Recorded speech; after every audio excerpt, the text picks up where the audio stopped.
Hi, I'm Oscar, and welcome to Popecast Gaming. Today we have a guest from Scotland. Hi, I'm Deb. I'm an ancient historian who is also a VR developer. I started with classical studies and then moved into behavioral economics, so sort of studying why people behave the way that they do. And then I got a master's in ancient cultures and then a master's in software development.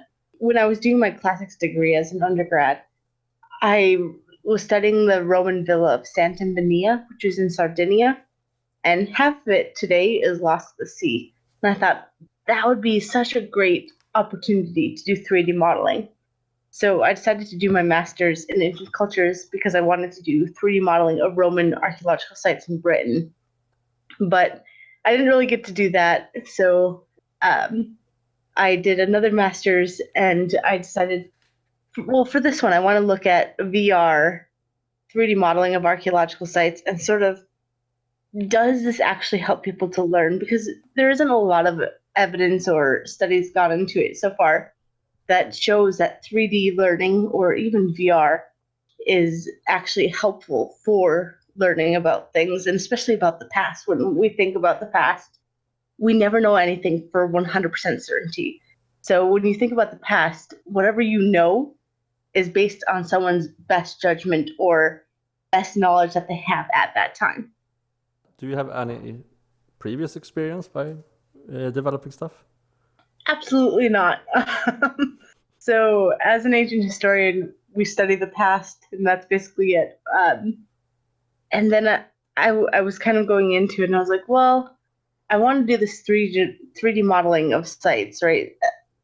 But someone, I guess, who was a mentor at the time, was just like, you need to learn programming. So I learned programming, and then I really got into VR just because it was available at that time. And I thought, okay, yeah, this is the best way to visualize the past. And so that was my initiation, was creating this Mithraeum experience.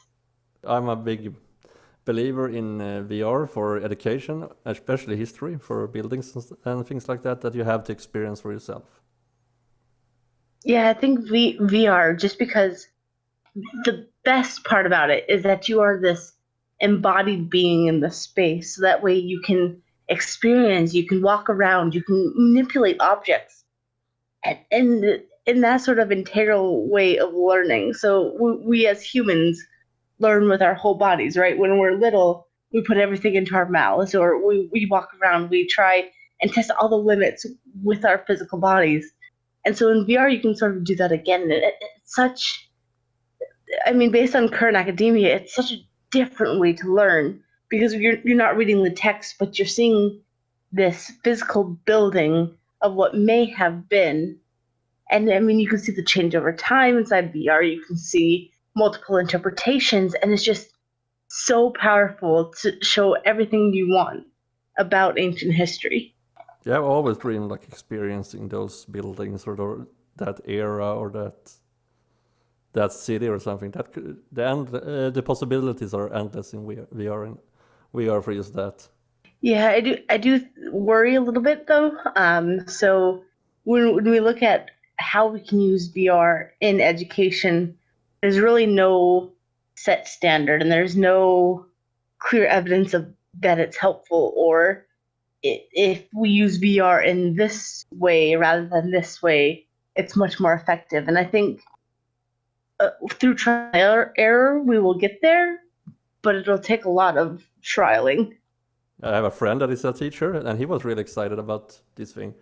He hasn't used VR, and he's not a gamer in any way, and he's a history teacher. So he was really excited about this thing. I will make him try it. I will add that. Yeah, definitely have him try it out. Yeah. Um, when I was running my study, I had 12 participants, so not a lot, but of those 12 people, two of them had actually tried VR before. So it should, in theory, be an easy enough experience to get into and understand, learning how to manipulate the controls. I'm working on a tutorial so that way people can get used to the controls a little bit sooner. But yeah, it should be a good time for him, and let have him feed any information back to me he thinks things are ahistorical or they're not correct. Yeah, if I'm going to be totally honest, he doesn't know much about just the thing that just your experience is about, because that is not learned in Swedish schools. About just that thing. Yeah, it's a very specific topic. So as I was picking out what I wanted to do, I wanted to pick somewhere that people didn't really know. And Karroth and the Mithraeum and sort of just the cult to Mithras from the Roman period isn't really well known. And even though we study it as ancient historians or classicists or Roman archaeologists, we not everyone really understands what it is or what happened there. And I just think it's such a great avenue because inside of the Mithraeum itself was this whole multi-sensory exploratory. I mean, I'm hypothesizing here, but like, I think it would have been such a great experience, and so informed by your body in that space that VR is just a great way to go forward with it. I have to admit that I always was ashamed when I realized what wall that was laying by. Oh, Hadrian's Wall? Yeah, exactly. I was ashamed when I realized what wall it was. I mean, it's only one of the most popular Roman frontiers. It's okay. Exactly. It's just one of the most famous ones. Like, for the defender. Like, I was just, oh no. I mean, I don't know the official name on it, that's why. I know about the wall, but I didn't know the official name. yeah, but I also think that it's not. So I come from the middle of nowhere in Minnesota in the US, and we didn't learn anything about the Romans as I was growing up. And this was during high school. And I think if I were to ask anyone from back home what Hadrian's Wall is, or where did the Romans have their frontiers in Britain, or anything like that, no one would have a clue what I was saying. And so I think, yeah, it's understandable that you had no idea what's going on. My friend, who is a history teacher, didn't know the name. Well, you can always have lots of history. Yeah, exactly. But he's more into military history, maybe that's why. But more Romans were military after all. Yeah, I was gonna say, if you're into military history, you've got to know the Romans, the tortoise formation and all of that good stuff. I'm not hanging out there anymore now. He's not listening to this anyway, so I can get away with it. Oh, you hope he's not, at least, so that way you can still have your friendship at the end. Exactly. I will have some serious problem if it does. Yeah, I saw on Twitter that you're like designing some objects, or what should I should call them? 3D modeling. Oh, yeah, I do a lot of random things. So I went to Hadrian's Wall again, just sort of on a whim over the past weekend here, and we ended up going to Corbridge, Roman town, it's a fascinating place. And even though most of it has been excavated, what you see today is a really limited space of the town. And I found that just to be fascinating. And inside the museum, there's a beautiful statue of a lion just pouncing on its prey. And that I decided to take a bunch of pictures of it and do a photogrammetry model, which is basically just stitching all these photos together to make a 3D object. And then I'm going to put that into VR. And my goal is to. So they initially think that the lion was actually part of a mausoleum, so on top of the mausoleum. But when it was excavated, it was found in the largest residence at Corbridge. And it was a fountain. So it has this change of use over time. And I think VR is such a perfect place to put this change over time, because you can first see, okay, here's what it may have looked like on this mausoleum. And then fast forward a couple, like 100 years or so, now it's a fountain in this grandiose residence. And then fast forward again, and you can see it sort of being covered by the ground as it's put to disuse. So I'm working on that. I'm also working on remodeling Karabroth, which is the place where the Mithraeum is. Most of that fort has not actually been excavated, so it's really difficult, but I'm hoping that I can give people more of a sense of what the fort and what the landscape looked like, because it's so fascinating with the religious history of it, just because it has the Coventina as well, which is the shrine to the goddess Coventina, not known anywhere else in the Empire except for at Karabroth, and it had over 13,000 coins found inside of it, along with a wealth of statues and just different objects and artifacts. And so it's so fascinating. And then we also found the Mithraeum there, which had use over a couple of centuries. And then right in front of the Mithraeum, so like about 5 feet in front of it, was the shrine to the nymphs and the goddess Loci. Now, and I think this one is so fascinating just because it looks like a big, like, screw you to the people who are in the Mithraeum, because it looks like that shrine was actually built when the Mithraeum was out of use.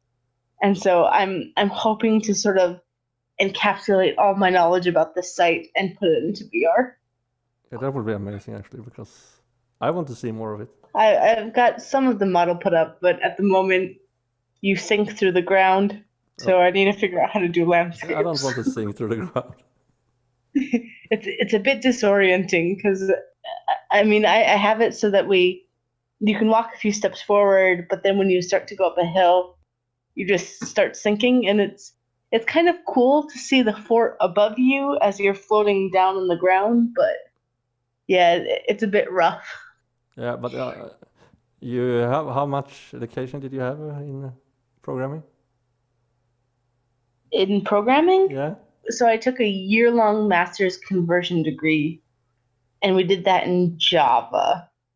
So I had that, and then now I've been working at a bank for a year, and I've been working mainly in JavaScript. That's actually pretty impressive in my opinion. That's what I'm judging your experience by. I'm not judging you against a AAA studio. That would be unfair. Well, I would say my experience is far better than AAA studio, but whoa. you know. Whoa. Okay, I bet my previous guest wouldn't agree with you. I mean, I ended up doing all the 3D modeling, the design, the sort of storyboarding of it, the development of it, and I ended up doing that all by myself, which was done in 3 months. So it was a bit rough, and it still is a bit rough, but I hope to polish a little bit, because I would love to get this onto Steam, or I don't know, just something where people can look at it and sort of show their classes, or use it for some way to say, like, okay, here's where this is totally wrong. Here's what it could have been. I think it's so valuable as a tool for that sort of thinking. Yeah, I can do my best to spread it in the VR community. I have a few friends after all there. That god Mithras, is that a god from the Roman Empire from the beginning, or is it taken from somewhere, like most gods are? There's a very complex story, right? So Mithras is also known in the Middle East. But the Mithras that we know from the Roman Empire is completely Roman. So Mithras is a Roman god that is depicted as a old Persian god, but he is depicted as the Romans depict Persians, which is just to say that the Romans are sort of idealizing this culture and using him sort of as this foreign entity inside of them, for whatever reasons no one knows.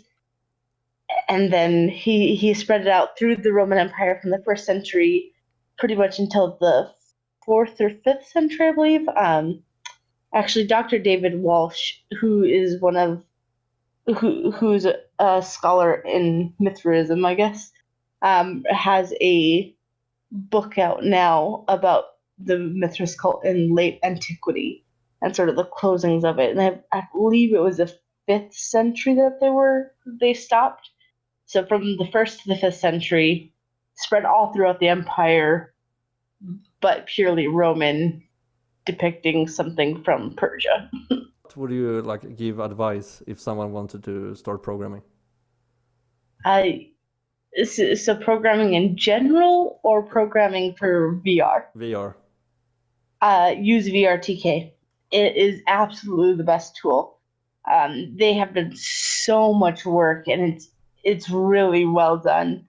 It just makes it so much easier to be able to do, say, locomotion or grabbing objects, and it just takes care of a lot of programming for you. And then you can also add different scripts as your own inside of it. You can also do a lot of the Unity tutorials, which I find those are very helpful when you're learning Unity. If you're doing Unreal, just try to make it not crash. That's always been my problem with Unreal, is that it always crashes on me. But I definitely would say that it's a lot of work and it's a lot of trial and error. You're going to get it wrong. You're going to get it right. And when you get it right, you feel on the top of the mountain like you can do everything, and then something will fail and you just feel like you can't do anything at all. And so at that time, just reach out to someone, go to Stack Overflow. I mean, just keep trying, 'cause you'll eventually get it and you'll be on the top of that mountain again. I was actually asking both for myself and maybe some of the listeners wanted to know. As some of them know, and you too, I'm actually going to study programming.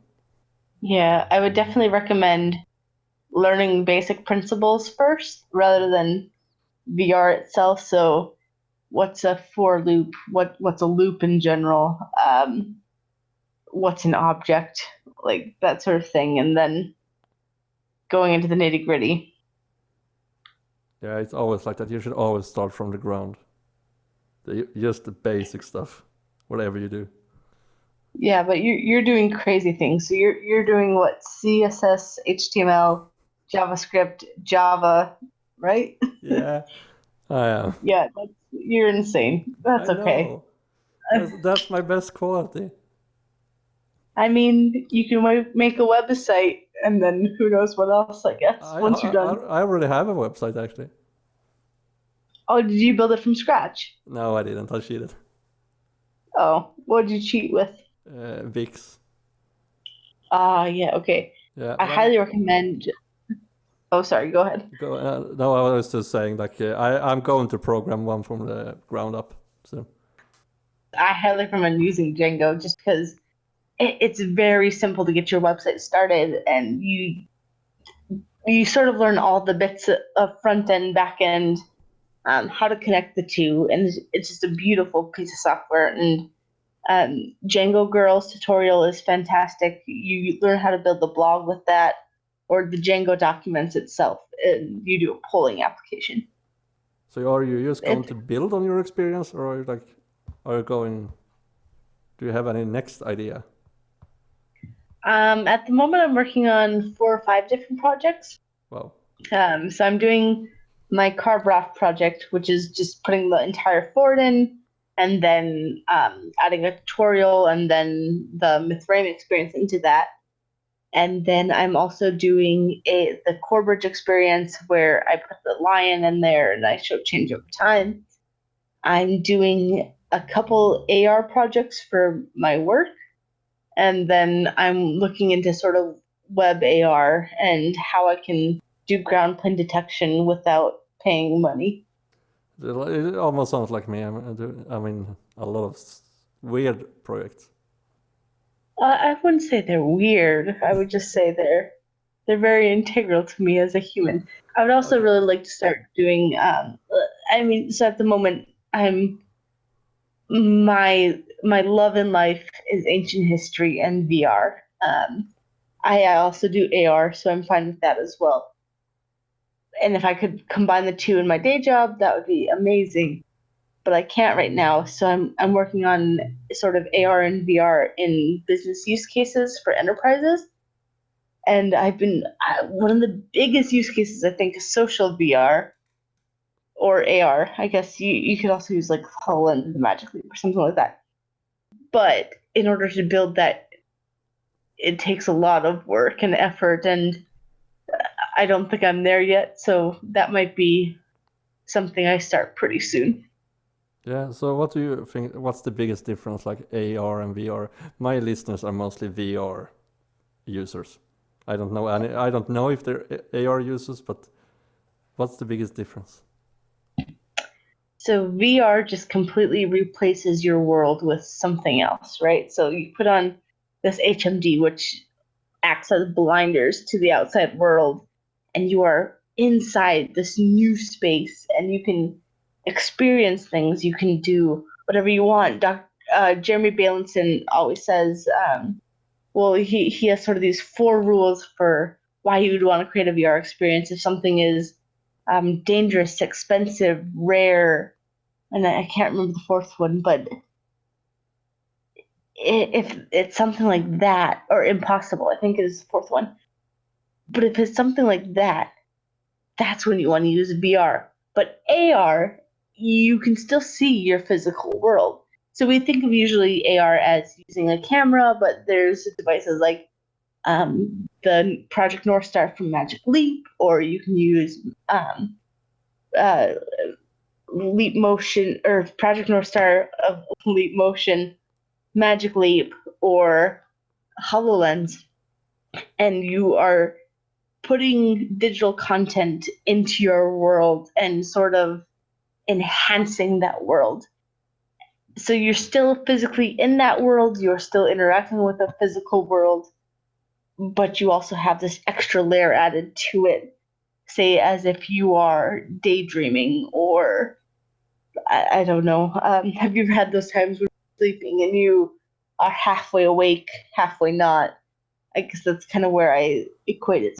Yeah, but I have seen someone play like almost with Lego pieces or Minecraft or something in AR when it was Mm-hmm. new and coming. That looked pretty cool, but still, it's just usable for some things. Yeah, I think AR will become more part of everyday life, or have a bigger use case, whereas VR will be a little bit more specialized. I think, like especially looking at the ancient history space and sort of cultures and museums, I think AR has so much more potential just because if I can put on glasses that actually look like glasses and not these giant things on my head, I would love to put on glasses and be able to look into a museum and see statues in full color, or see them sort of being repositioned into the place that they were found originally and what they may have looked like over time. And I feel like AR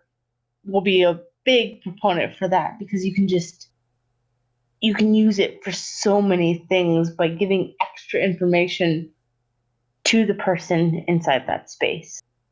I'm all for trying AR. I just don't know how to try it and like that stuff. Those headsets aren't like marketed to consumers in the same way. Yeah. Um, I, so HoloLens 2 is fantastic. Magic Leap is okay. Project North Star, again, is okay. But I mean, the mobile phones is absolutely the best place at the moment to see some AR content. Like, I have an application that kind of shows me what to do in case there's a fire. And it is really interesting to see the way that people are using AR. Yeah, like I said, I'm actually considering a HoloLens in that way, but I just don't know what to use it for yet. Yeah, because there isn't much content out there for consumers at the moment. And if you're not going to be developing for it, I don't know how much value it'll have. I But always like new tech stuff. yeah, it's fantastic technology that, yeah, who knows? Yeah, but that area you have been starting to develop in VR that I have actually played the temple part in. How much of the area are you going to do? That's a really tough question. So maybe 1/8 of the fort has been excavated. A little bit of the headquarters building has been excavated. Not to a full extent like that I would like it to be, or it's a bit difficult to read the archaeology report sometimes. There's a lot of things like, oh, it's assumed that the Principia was over here, or it's assumed that the barracks would have been like this, and so it's really difficult to actually figure out how the fort was laid out. But it's the Romans, and they usually lay out their forts in a fairly standard pattern. So I may just extrapolate data from different forts and kind of build some random things into there. But I think it's a great opportunity to show how to model uncertainty, because we honestly don't know much about this fort at all. We don't know anything about the weakest, which is the village where people who are not the soldiers would live. And it's such a great opportunity to do that. So I'm kind of like hoping to build out the entire thing, but then I also don't want it to be me going, oh, hey, I think this would have been here, so I'm going to put it in. You can always add that like this is based on history and not necessarily 100% correct. Yeah, and I mean, I feel like every sort of historical thing should have that as a disclaimer, because we will never know for 100% what was true, what was not. Um, and it's just how it is. But this one's if it were excavated a little bit more, I would be much more comfortable with it. But they didn't really find many things in the excavations, so I'm not sure how much I can do yet. Yeah, so if someone hears this that want to excavate it, go ahead. Yes, please give people a lot of money. Yeah. I think the biggest issue is that it just costs so much to do archaeology, and archaeology is a very destructive science that sometimes the ends don't justify that cost. And I mean, I personally think that Card Rock has a lot of hidden treasures, but we'll never know until it's excavated, and that's not going to happen until there's a lot of money. Yeah, like I said, it would be really cool if we could do the whole area. Yeah, it'll be interesting. I think the way that I want to go forward is sort of modeling ghost things, or putting a transparency on things like the barracks or the granaries, because they haven't been excavated. We know where the positions probably were, so I think I may just model something, put some transparency on them, so that way they look as if they're physical objects, but they're still sort of not there, and we'll see how that goes. So I think people should really try your experience out. Do you have an easy way for them to find it? The best way to get the experience is to just send me a message on Twitter or email me, and then I can send you the APK. I mean, eventually I hope to get it more publicized or downloadable from my website. I guess it would be the easiest way to do that, but at the moment, just let me know. I will make sure they know how to do that. Because I know a lot of people who actually uses the Quest and sideloads a lot. Yeah, I feel with the way that Oculus is handling the content at the moment, sideloading is one of the greatest things. However, to ask people to sideload a lot of applications also isn't so great. So it'll be interesting to see how the Quest does in the next few months. Yeah, because they have done some questionable decisions about games. Yeah. Because I can say that much. They were claiming that they were more like tech demos than games. And yeah. a lot of weird stuff like that. I'm actually interested in how so I know the Valve Index has recently stripped out. I'm really interested to see how they're doing, and then also the Vive Cosmos will be coming out pretty soon. Yeah, I'm buying that too. Well, Cosmos, I have to. Or I mean, I hate to see Cosmos. I need that too. Yeah, it'll be interesting to see what happens in the future with all of this. I think standalone headsets are probably the better way to go, but we'll see. Yeah, I like the standalone headsets like Quest and that stuff. They're more like to the casual ones. Those other headsets are like high end. Who can afford that? It's not just the headset cost, but it's the computer, and then it's the computer plus the headset plus the controllers, and then you're adding in content itself, and it gets to be a lot of money. Yeah, it's really a lot of money for someone who doesn't like earn a lot or can save a lot. Maybe people have families and things that cost money. You never know. Cars and all stuff. It's a lot of money to get into these kind of things. Yeah, I still sort of regret getting the Quest just because I don't actually use it that much because the content on the store doesn't really appeal to me, but I developed to it, so that's been helpful, but there isn't a lot of value for me. Yeah, but I'm actually considering getting the Rift too. One of my computers could actually handle it, but that could be Yeah, unnecessary for me. see, I always found like so when I was studying, I used my VR quite a bit because I had space in my flat, and I mean I had the time whilst I was studying. But now that I'm working and I live in a smaller flat, I really don't have the space and I don't have the time. So I don't use my Rift that much except for when I'm giving demos of stuff. And I think it's just it's so unfortunate, but I don't know what else can be done. Yeah, you're not a real gamer, so maybe that's why. Yeah, if you look in my Steam store, I think I have 10 games or something like that, and I've played maybe 3 hours in total, Wow. maybe. And most of that has been Portal, trying to figure out how I can walk forward, press a button, and then do other things. But I'm not a gamer. I just have to check how many games I have. I have 97 on Steam. Those objects that you're modeling, are you doing them just for fun or is that for the project? Yeah, I don't know. I don't really have much of a plan at the moment. I,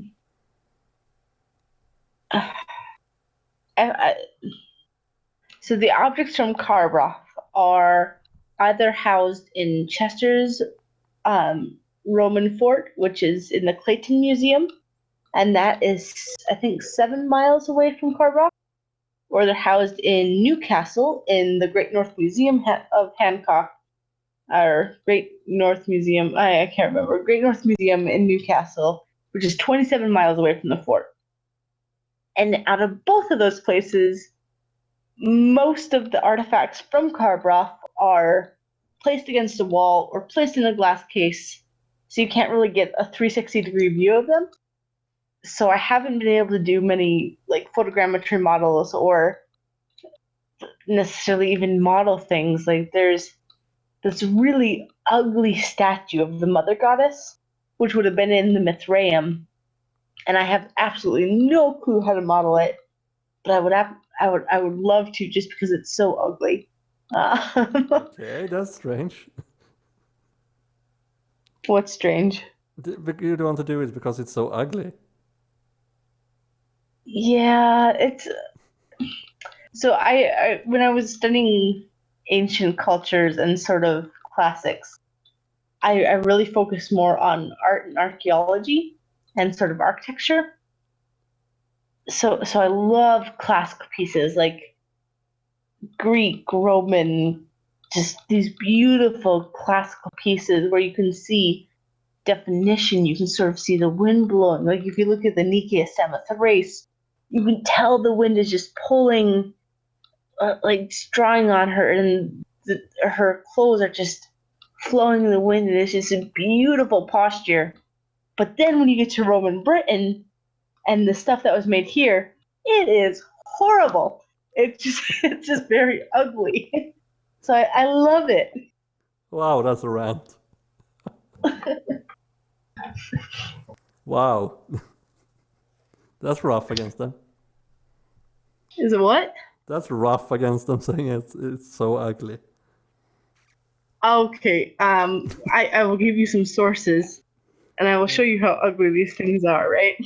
Yeah, Give me two. you need to do that. But I mean, it's always been.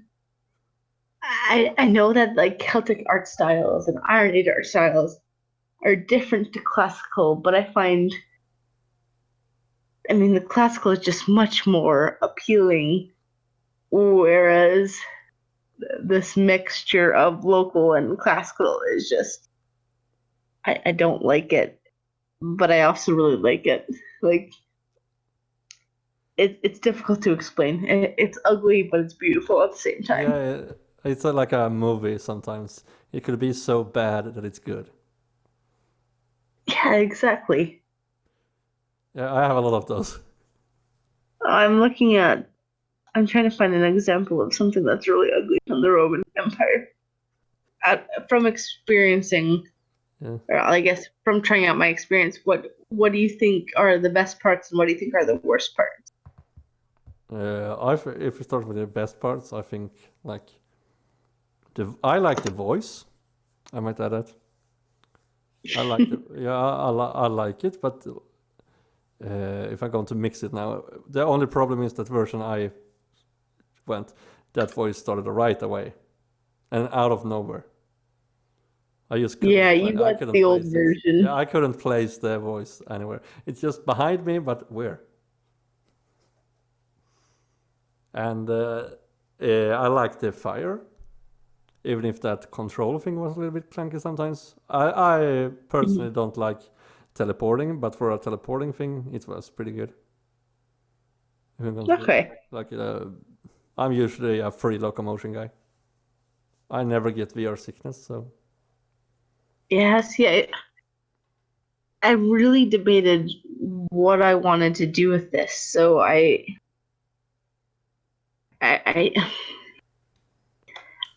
there is a thing where if you walk one step forward, you walk two step forwards in VR. But so in theory, you can walk the entire length of temple just in a room, but you have to have room space. So the teleport was a lot easier, and I found that most people actually use the teleport rather than just walking about. Don't know why, but that's how it went. Yeah, if you ever add it, I will go out on a soccer field and try it. Okay, deal. Yeah, and I will live stream it. The viewers need to see that. Because I have a too small living space to do that where you actually walk yourself. I need an enormous place for that. Okay, so I gave you an example of Sol Invictus, which is the god of the sun, Sol. But the sort of the one that was found in Corbridge on Hadrian's Wall is just ugly, but it's also beautiful.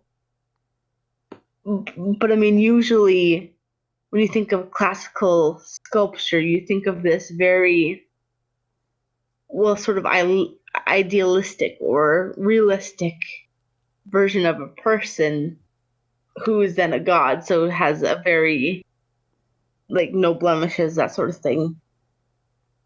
And that's what's fantastic about sort of Roman Britain. It's just this sort of ugliness to it. Yeah, I would try to incorporate those links in the podcast thing. So Yeah, I don't can know see if the some second things. one is the best, but that's what I could find of Yeah. Soul. I think that would work. You got the point home. Yeah. But nice 3D model, by the way. Oh, thank you. I did my lion, and that was the best model I've ever done. So I was very happy with that. Yeah. Oh, that's why you sent it. But yeah, is it something else you want to add?